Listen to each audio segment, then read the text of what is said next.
Hey everyone, and welcome back. Before we begin here today, please make sure that you like and subscribe because it really does help out our channel, and it also helps us reach others who want to test their math skills with these types of test questions. So this will be our 35th part in this math skill series. And what we have going on here is that we have to determine the length of this green line going from P up to D inside of this hexagon. And we are told that this hexagon is a regular hexagon with the side being 10 inches. Now, since it is a regular hexagon, that means that all sides are exactly the same, so every single side is 10 inches in length. We are also told that A, Q, and E are along the edge of a circle that has a point center at F. And we are also told that line P to D is tangent to this particular circle in red at point Q. So a little bit of a long one here, but let's go ahead and let's get going here. So I have this section redrawn right here. Now let's add a few things here, but first let's go ahead and let's determine all these internal angles. So all these internal angles are going to be 120 degrees. For a regular hexagon, since all sides are equal, all the angles on the inside of the hexagon will be a total of 120 degrees at each point. So let's go ahead and let's draw in some extra lines here that will eventually help us. So I'm going to continue this line from D to E all the way over horizontally until we hit the circle's edge here. And the same thing down here for the AB line. We're just going to continue that over as a straight line until we hit the edge of the circle. And I'm also going to draw a straight line from D down to B, forming a little triangle here on the right side of our hexagon. So I'm going to call this point capital X, this point down here capital Y for the edge of those circles. I'm going to call this distance from Q to D, that'll be lowercase x. And then this distance from P to Q, I'm going to call that lowercase y. And then from this distance A to P, I'm going to call that lowercase z. So just writing everything out here, we would have this. We would have DQ is equal to lowercase x. And then we would have PQ is equal to lowercase y. And then PA is equal to lowercase z. So using this information here, P to D, so all the way for the green line, would just be X plus RY. And then our P to B would be equal to 10 minus Z, since all these black lines here, the solid black lines are 10 inches in length. So how does this help us? Well, we're going to have to utilize this information somewhere, right? So let's start looking at some angles that are forming here. So angles that are forming, let's see here. Well, we have X, E to F. So we have an angle right here. And then we're going to have an angle of Y, AF. And these two angles are going to be exactly the same because this is a straight line. This angle over here is 120 degrees. Same thing down here. This total angle inside the hexagon is 120 degrees. Since there's 180 in a straight line, that means that this is 60 degrees here, and this is 60 degrees up here as well. I can write that a little bit better. So what this means is that if we form this little portion right here, we're going to get equilateral triangles forming. So this means that the following is true, since this is 60 degrees, and we can work out the angle theorem inside this triangle or inside the circle with the triangles forming here, since this is all equal in length. So this means that we would have our distance of X to E would be equal to our distance of Y to A, would be equal to our distance of X to F. Well, since these are the radius of the circle, and then we would also have this equal to YF, which then would be equal to, well, 10 inches because, well, this distance right here is 10 inches for the radius of our circle. So we would have 10 inches, 60 degrees, and then since we have two sides equal and 60 degrees, and this being the radius as well, all this is an equilateral triangle on the inside here. So let's start using some formulas here to get some information. So now we have some preliminary setups here, some information given. So let's use the secant tangent theorem to get some information here, and we're going to have to use this theorem twice.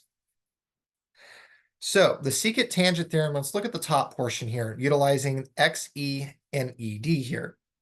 So this states that we would have D to E multiplied by dx would have to be equal to our distance of dq squared.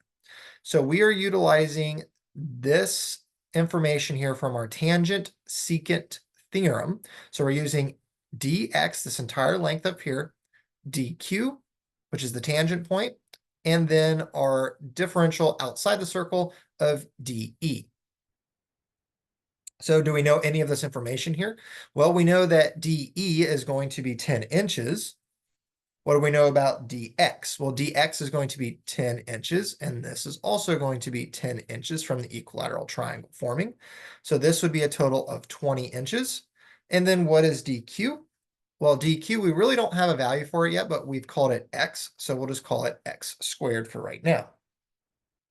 So this means that we would have 200 is equal to x squared, thus x is equal to 10 square roots of 2 inches. So we have a value for this q to d. So now we just need the y, and then we'll be all set.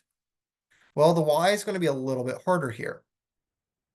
So let's use the tangent secant theorem again, or the secant tangent theorem once more, utilizing this bottom portion down here.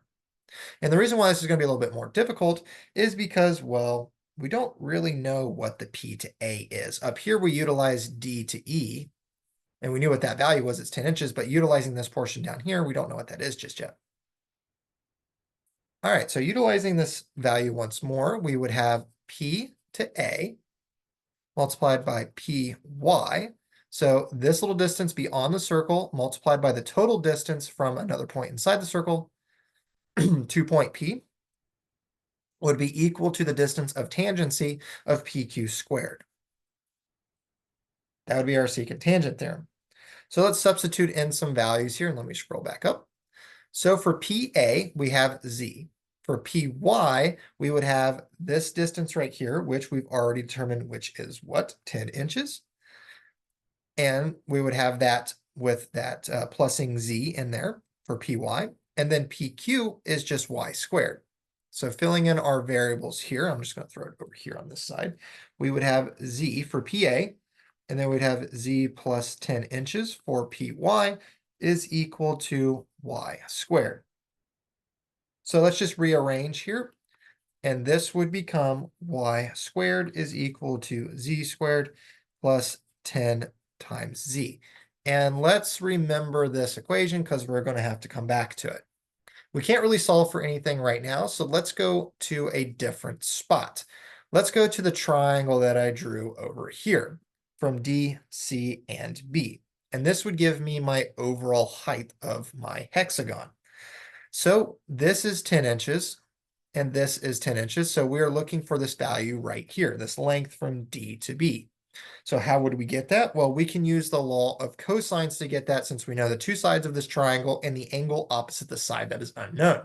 So let's use the law of cosines to get this height dB.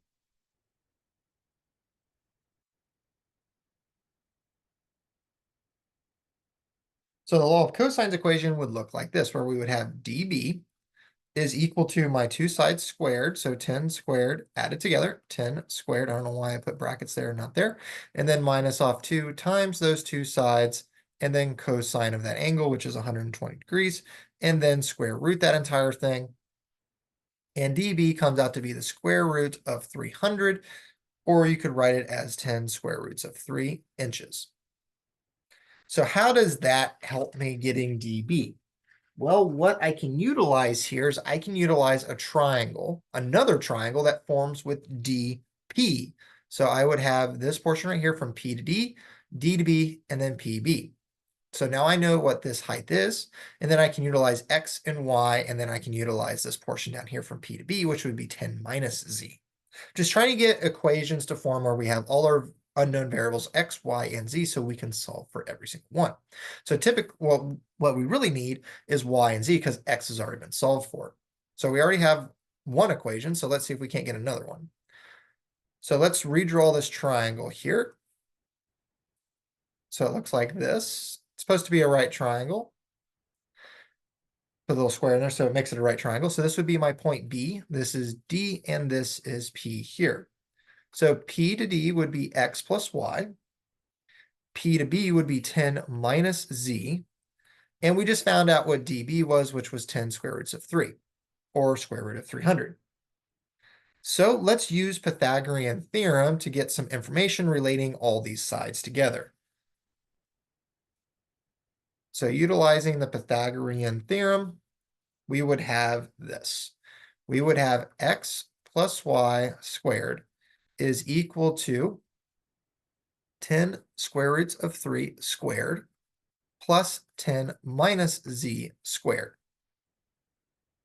Well, filling all this out, we would have x squared plus 2xy plus y squared would be equal to 300 from the 10 square roots of 3 squared plus 100 minus off 20z plus z squared.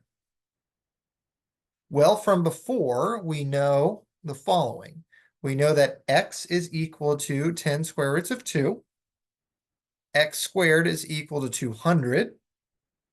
And then that previous y equation of y squared is equal to z squared plus 10z. Oh, is equal to z squared plus 10z. So what we can do is we can plug each of these known values into where they correspond, and we'll see what we're left with here. So plugging everything in, we end up with the following equation: 200 plus 2 times 10 square roots of 2 times y plus z squared plus 10z is equal to 400 minus off 20z plus z squared.